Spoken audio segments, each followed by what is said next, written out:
back to the channel Learn and Explore with Dr. Snehal. आज का विषय है डॉक्टर आम्बेडकर की धम्म क्रांति। डॉक्टर आम्बेडकर का धर्म परिवर्तन एक अद्वितीय ऐतिहासिक घटना थी।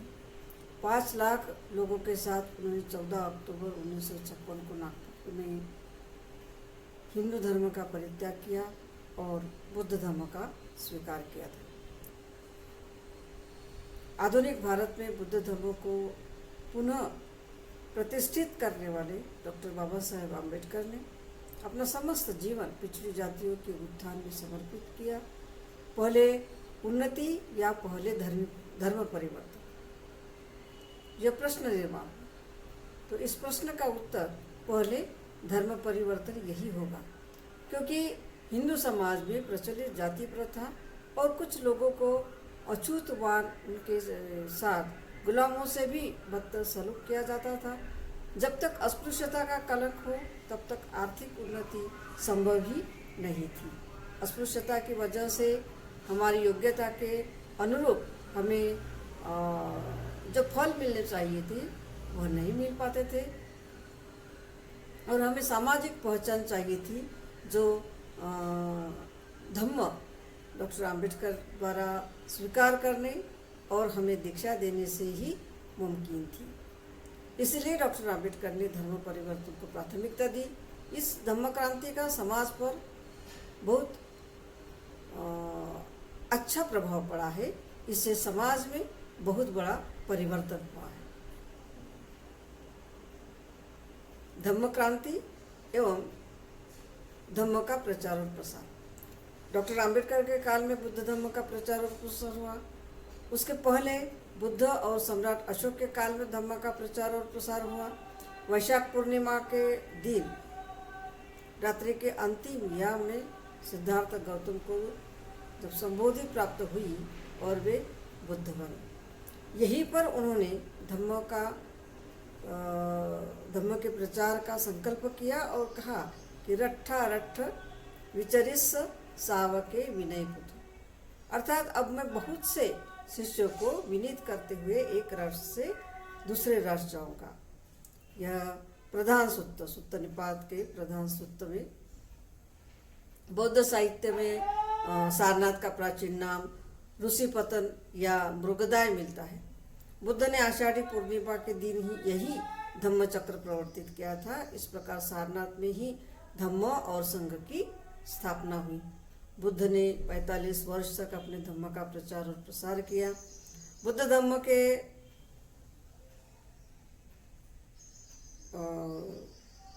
जो स्वीकार करने वाले उस समय के श्रावक थे, उसमें 45% ब्राह्मण थे, 25% शूद्र आदि थे। परंतु बुद्ध ने बताया कि भिक्खु, जब नदियाँ अपने प्रदेश में बहती है तो पृथक पृथक होती है, लेकिन वह जब समुद्र में मिल जाती है तब वह पृथक नहीं रहती, वह एक जैसे और समान हो जाती। बौद्ध संघ यह समुद्र के समान है। इस संघ में सभी एक जैसे और एक समान है। समुद्र में विलीन होने के बाद जैसे गंगा और महानदी के पानी की पहचान करना संभव नहीं है, उसी प्रकार संघ में प्रवेश के बाद उसकी कोई जाति नहीं रहेगी और कोई पंथ नहीं रहेगा। सभी समान होंगे, सभी समान रहे।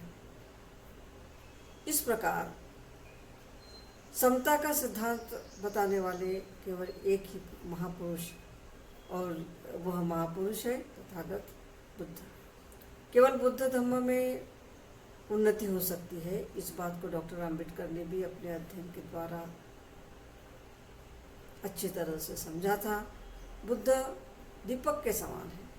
वह जीवन को नए मूल्य प्रदान करता है, नए लक्ष्य और नई दृष्टियाँ देता है।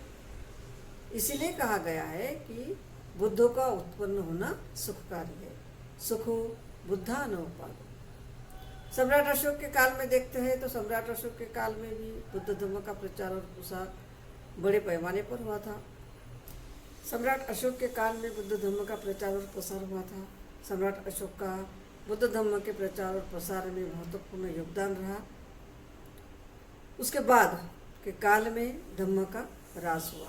सम्राट अशोक के संबंधी, उनके धम्म प्रचार के संबंधी हम एक अलग ही लेक्चर लेंगे। आज हम डॉक्टर आम्बेडकर का धम्म के प्रचार और प्रसार में क्या योगदान रहा, डॉक्टर आम्बेडकर की धम्म क्रांति किस प्रकार हुई, इसके संदर्भ में आधुनिक भारत में बुद्ध धम्म को पुनः प्रतिष्ठित करने वाले डॉक्टर बाबा साहेब आम्बेडकर ने अपना समस्त जीवन पिछड़ी जातियों के उत्थान में समर्पित किया था। डॉक्टर वह नई चेतना लाना चाहते थे जो बिना धार्मिक एकता एवं जागृति के संभव ही नहीं थी। हिंदू समाज में सदैव कर्तव्य पालन एवं श्रम विभाजन पर बल दिया गया था। वर्ण व्यवस्था के कारण शोषण की भावना अत्यधिक तीव्र हो गई थी। इसके आधार पर ब्राह्मणों ने ऊंच नीच की भावनाओं को उत्पन्न किया। असमानता एवं अत्याचार जैसी सामाजिक बुराइयों को संरक्षण मिला। मनुष्य मात्र के उत्थान के लिए धर्म अति आवश्यक चीज है। आदमी को शरीर के साथ मन भी होता है। हमारा शरीर जिस प्रकार निरोगी चाहिए, उसी प्रकार सुदृढ़ शरीर के साथ उसका मन भी सुसंस्कृत होना चाहिए, अन्यथा मानव जाति का विकास ही नहीं हो सकता। डॉक्टर आम्बेडकर का निष्कर्षात्मक मत था कि सभी शोषित वर्ग एक धर्म में एकत्रित होकर ही नए समाज की स्थापना कर सकते हैं। व्यक्तिगत एवं सामाजिक उत्थान के लिए धर्म एक आवश्यक तत्व है। उन्होंने बताया कि मानव कल्याण, सामाजिक उत्थान एवं राजनीतिक चेतना के साथ साथ धार्मिक प्रेरणा भी हो। अतः उन्होंने अपना शेष जीवन लोगों में धार्मिक चेतना उत्पन्न करने में लगाया। उन्होंने अपने धार्मिक कार्यक्रम में सामाजिक एवं राजनीतिक विचारों को उचित स्थान दिया। जो भी उनके व्याख्यान है, जो साहित्यिक व्याख्यान है, इन साहित्यिक व्याख्यानों में उनका वैचारिक सुझाव बुद्ध धम्म की ओर था। 14 अक्टूबर 1956 को नागपुर में हिंदू धर्म का परित्याग किया और बुद्ध धर्म का स्वीकार किया। इस प्रकार दीक्षा भूमि से धम्म प्रचार का आरंभ हुआ। दीक्षा भूमि से ही समाज में जागृति का प्रारंभ हुआ था। सन 1951 से डॉक्टर बाबा साहेब आम्बेडकर ने महाबोधि सोसाइटी ऑफ इंडिया नई दिल्ली द्वारा आयोजित बुद्ध जयंती समारोह में भी भाग लिया और इस अवसर पर बोलते हुए यह घोषणा की कि यदि शेष हिंदू समाज सहयोग नहीं करेगा तो हम अनुसूचित जाति के सदस्य खुद अपना निर्णय करेंगे और इस देश में बुद्ध धर्म के प्राचीन गौरव और सम्मान को एक बार पुनः वापस लाने का प्रयास करेंगे। मई 1954 को उन्होंने 2 हफ्ते बर्मा में बुद्ध जयंती समारोह में भाग लेते हुए व्यतीत किए। जून में उन्होंने बंगलोर में एक बौद्ध शिक्षणालय प्रारंभ करने का अपना इरादा जाहिर किया था, जहां भारत में बुद्ध धर्म के प्रचार के लिए उपदेशकों को प्रशिक्षित किया जाए। बीबीसी प्रसारण पर 3 अक्टूबर 1954 को मेरा निजी तत्वज्ञान इस विषय पर वार्ता प्रसारित की। वे बोले कि स्वतंत्रता, समानता और भातृत्व यह तीनों तत्व अपने जीवन के आधार है। इन तीनों तत्वों को उन्होंने संविधान में भी दिया। इसके बीज फ्रेंच राज्य क्रांति या राजनीति में न होकर बुद्ध के धम्म में है। संविधान में भले ही राजनीति के इन तत्वों का समावेश हो, फिर भी उन्हें सामाजिक जीवन में कार्यान्वित करना आवश्यक है। दिसंबर 1954 में प्रथम सप्ताह में डॉक्टर आम्बेडकर रंगून में होने वाले वर्ल्ड फेलोशिप ऑफ बुद्धिस्ट के तृतीय सम्मेलन में भाग लेने के लिए पुनः म्यांमार अर्थात बर्मा गए। यहाँ के अपने प्रवास 5वें दिन उन्होंने घोषणा की कि मैं बुद्ध के जन्म के 2500वें वर्ष में अर्थात सन 1956 में अपने अनुयायियों के सहित बुद्ध धर्म में औपचारिक रूप से आने का अंतिम निर्णय लिया है। मई 1956 को डॉक्टर आम्बेडकर ने लंदन को एक वार्ता दी जिसका शीर्षक था why I liked Buddhism and how useful it was to the world. इस वार्ता में वे कहते हैं कि मुझे बुद्ध धम्म उसके 3 सिद्धांत जैसे प्रज्ञा, करुणा और समता के कारण अधिक प्रिय है। बुद्ध धम्म ही व्यक्ति और समाज को गिरने से बचा सकता है। बुद्ध की सीख ही रक्तविहीन क्रांति ला सकती है। इसी महीने में उन्होंने अपने अत्यंत महत्वपूर्ण ग्रंथ बुद्ध और उनका धम्म को प्रेस में भेजा था।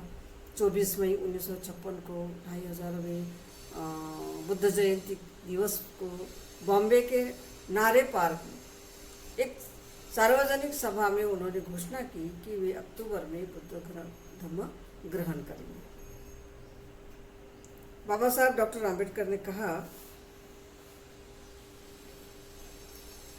मैंने हिंदू धर्म का परित्याग करने का आंदोलन सन 1945 में प्रारंभ किया था और तब से मैं निरंतर संघर्षरत रहा। इस धर्म परिवर्तन ने मुझे बेहद संतोष और अकल्पनीय आनंद दिया है। मैं ऐसा महसूस कर रहा हूँ जैसे मुझे नरक से मुक्ति मिल गई है। उन्होंने तब उन लोगों को आह्वान किया जो बुद्ध धर्म अपनाने को तैयार है। तत्पश्चात सारा जनसमुदाय एक साथ खड़ा हो गया और उन्होंने बाबा साहब के पीछे पीछे ऊंचे और हर्षपूर्ण स्वरों में त्रिशरण और पंचशील का उच्चारण किया। इसके साथ बाबा साहब डॉक्टर आम्बेडकर ने उन लोगों को 22 प्रतिज्ञाएं दी। उन्होंने यह निश्चित करने के लिए विशेष तौर पर बनाई गई यह शपथ ग्रहण का महत्वपूर्ण कार्य किया था, जो आज बहुत ही महत्वपूर्ण साबित हुआ है। उनका एकमात्र उद्देश्य था कि ये अनुयायी पूर्णतः हिंदू धर्म का परित्याग करें और बौद्ध बने। अगले दिन एक विशाल जनसमुदाय पुनः इसी स्थल पर बाबा साहब डॉक्टर आम्बेडकर की गर्जना भरी आवाज़ को सुनने के लिए इकट्ठा हुआ था। उन 1 लाख पुरुष और स्त्रियों को बुद्ध धम्म में शामिल करने के लिए जो पहले दिन देरी से आए थे और दीक्षा समारोह में भाग नहीं ले पाए थे, उनके भाषण से पहले एक और धर्म परिवर्तन समारोह हुआ।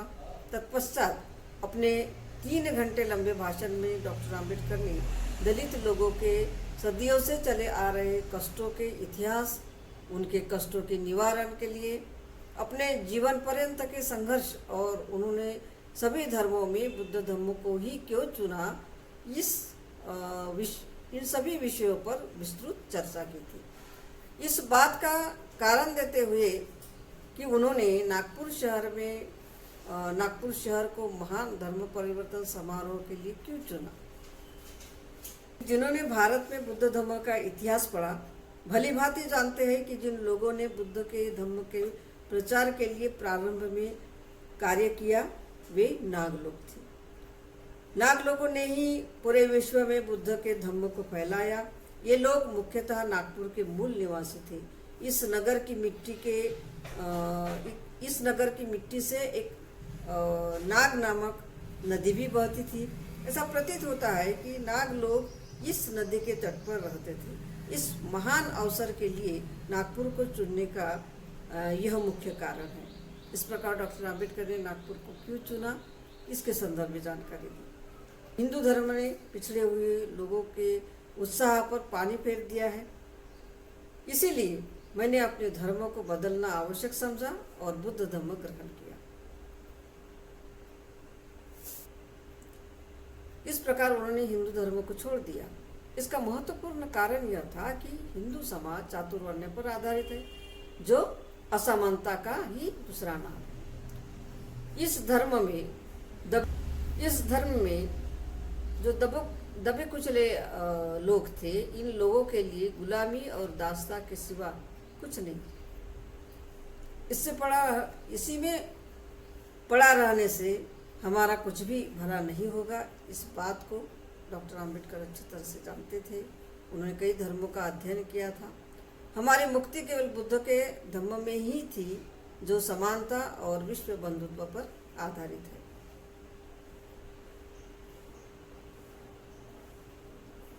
डॉक्टर आम्बेडकर आगे कहते हैं कि बड़े और धनवान लोगों को धर्म की आवश्यकता महसूस नहीं होगी। उनमें से अधिकार संपन्न लोगों को रहने के लिए बंगला है, अधिकांश चाहिए। बड़े और धनवान लोगों को धर्म की आवश्यकता महसूस नहीं होगी। उनमें से अधिकांश संपन्न लोगों को रहने के लिए बंगला हो, उनकी सेवा करने के लिए नौकर है, उनके पास धन है, मान सम्मान है। ऐसे लोगों को धर्म के संबंध में विचार या चिंता करने की आवश्यकता नहीं। धर्म की आवश्यकता गरीबों को और पीड़ित लोगों को है। गरीब आदमी आशा के साथ जीता है। जीवन का मूल आशा है, जीवन का मूल आशा में है। आशा ही समाप्त हुई तब जीवन कैसा होगा। धर्म आशावादी बनाता है और गरीबों को, पीड़ितों को संदेश देता है। इस प्रकार दलित समाज को धर्म परिवर्तन की बहुत ज़रूरत थी और बाबा साहब डॉक्टर आम्बेडकर ने इनका नेतृत्व किया और उनके जीवन में जो बदलाव आया, यह देखकर स्पष्ट होता है कि यह एक क्रांतिकारी घटना है। इसी प्रकार जब यूरोप में क्रिश्चियन धर्म आया, तब रोम और आसपास के देशों की परिस्थिति बहुत खराब थी। इस संदर्भ में डॉक्टर आम्बेडकर बताते हैं कि लोगों को भरपेट खाना भी नहीं मिलता था। उस समय गरीब लोगों को खिचड़ी बांटी जाती थी। उस समय क्रिश्चियन धर्म के अनुयायी कौन थे? गरीब और पीड़ित लोग ही बने। यूरोप की सब गरीब और निम्न स्तर की जो जनता थी वह क्रिश्चियन बनी। गिबन ने कहा है कि क्रिश्चियन धर्म भीख मांगने वालों का है। क्रिश्चियन धर्म यूरोप में सबका धर्म कैसे हुआ, इसका उत्तर देने के लिए आज गिबन जीवित नहीं है, वरना इसका भी उत्तर उसी को देना होता। धर्म परिवर्तन के समय डॉक्टर आम्बेडकर ने और भी एक बात कही कि हिंदू धर्म कोई भी भगवान जैसे राम और शंकर की मूर्तियाँ विदेशी बिक्री हेतु रखे जाने पर यह देख सकते हैं कि वे कितनी बिकेगी, परंतु बुद्ध की मूर्ति यदि बिक्री हेतु रखे तो एक भी बचेगी नहीं। बुद्ध धर्म के तत्व कालिक या किसी काल तक सीमित है, ऐसा कोई भी नहीं कह सकता। आज 2500 वर्षों के बाद भी संसार में बुद्ध के सभी तत्वों को मानता है। अमेरिका में बुद्ध धर्म की 2000 संस्थाएं हैं। इंग्लैंड में 3 लाख रुपए खर्च कर बुद्ध विहार बनाया गया है। जर्मनी में 3-4 हजार बौद्ध संस्थाएं हैं। बुद्ध के तत्व अमर हैं। यह धर्म आपकी बुद्धि के अनुसार स्वीकार करने योग्य है, तभी आपने उसका स्वीकार करना चाहिए। इतनी उदारता अन्य किसी धर्म में नहीं है। इस प्रकार बुद्ध धर्म के महत्व को डॉक्टर आम्बेडकर ने दीक्षा भूमि में धर्मांतर के पश्चात अपने पिछड़े हुए अनुयायियों को समझाया था। डॉक्टर आम्बेडकर का जीवन बहुत ही महत्वपूर्ण एवं मूल्यवान रहा है। उनका धर्म परिवर्तन एक अद्वितीय ऐतिहासिक घटना थी। 5 लाख लोगों के साथ उन्होंने 14 अक्टूबर 1956 को नागपुर में हिंदू धर्म का परित्याग किया और बुद्ध धर्म की शरण ली। यह निर्णय एक स्वतंत्र व्यक्ति की इच्छा का अभिव्यक्तिकरण था। उन्होंने कहा है कि मैं निष्ठापूर्वक बुद्ध के अष्टांग मार्ग का अनुसरण करूंगा। बुद्ध का धम्म ही सच्चा धम्म है और मैं उसके 3 सिद्धांतों ज्ञान अर्थात नॉलेज, सम्यक पथ राइट पथ एवं दया कॉम्पैशन के अनुसार ही अपना जीवन यापन करूंगा। इस प्रकार डॉक्टर आम्बेडकर ने अपने अनुयायियों को बुद्ध धर्म के संदर्भ में बताया और वे क्या कहना चाहते हैं इस बात को उनके अनुयायी समझे। बुद्ध धर्म पूरी तरह से परिपूर्ण है। बुद्ध धर्म की दृष्टि से भारत की भूमि अब शून्यवत है, इसीलिए हमने धर्म का पालन उत्तम तरीके से करने का संकल्प लेना चाहिए। हमने यदि इसे कर दिखाया तो हम अपने साथ देश का ही नहीं तो संसार का भी उद्धार करेंगे, क्योंकि बुद्ध धर्म से ही संसार का उद्धार होगा। यह नया मार्ग जिम्मेदारी का है। युवकों ने केवल पेट भरने वाले नहीं बनना चाहिए। हमारी आमदनी का कम से कम 20वां हिस्सा इस कार्य के लिए देंगे, ऐसा निश्चय करना चाहिए।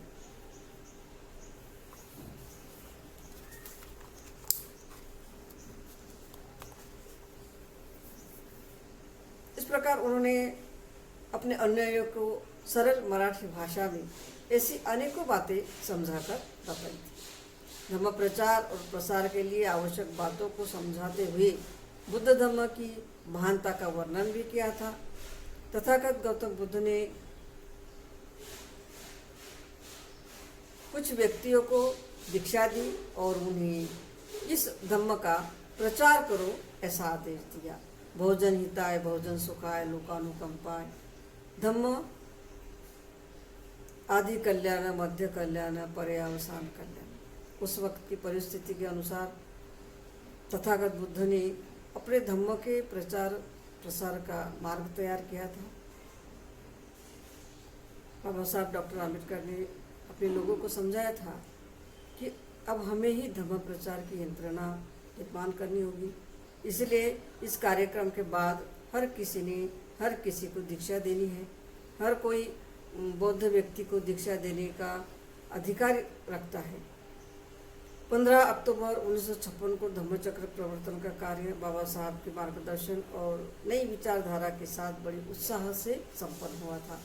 1956 को डॉक्टर आम्बेडकर के बुद्ध का अनुसरण करने का उनका संदेश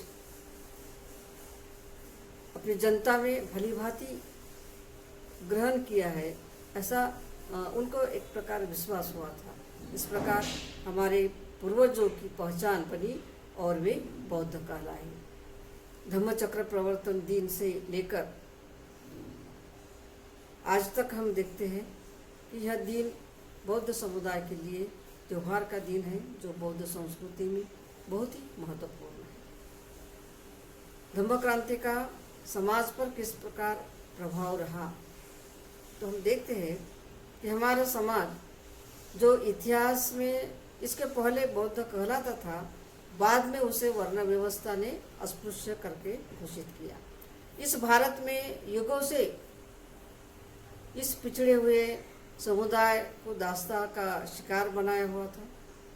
यहाँ के विषमतावादी हिंदुओं ने स्वयं के प्रतिष्ठा को बनाए रखने के लिए इस पिछड़े हुए समुदाय को शिक्षा से वंचित रखा और इसीलिए यह समुदाय पिछड़ा रहा। वे चांद सूरज के प्रकाश में आसमां के तले जन्मे तो थे, परंतु उनके जीवन में अंधकार ही अंधकार था।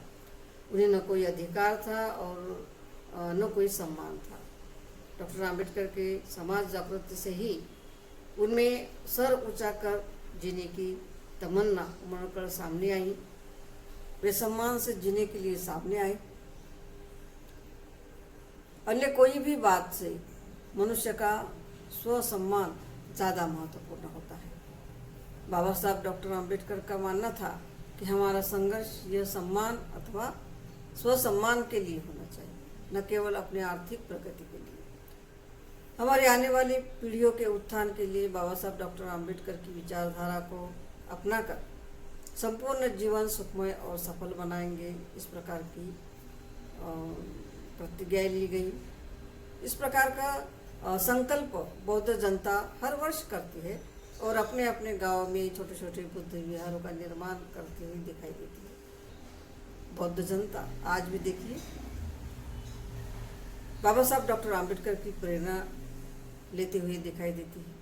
बौद्ध जनता धम्म का अनुसरण करती है। नागपुर में भारत के अन्य प्रांतों से हर साल आने वाले जनसमुदाय में कई अनुसूचित जाति के लोग आते हुए दिखाई देते हैं, जिन्होंने डॉक्टर आम्बेडकर के विचारधारा को जाना और प्रेरित होकर बौद्ध होने का निश्चय कर बुद्ध धर्म का स्वीकार किया। इन सभी ने बुद्ध मार्ग को अपनाया है, जो नया मार्ग उन्हें मिल चुका है। इस प्रकार 14 अक्टूबर 1956 से बौद्ध जनता के लिए यह आशा और उत्कर्ष का दिन है। डॉक्टर आम्बेडकर के धम्म क्रांति का समाज पर प्रभाव, इसके संदर्भ में नेक्स्ट पीरियड में जानते हैं।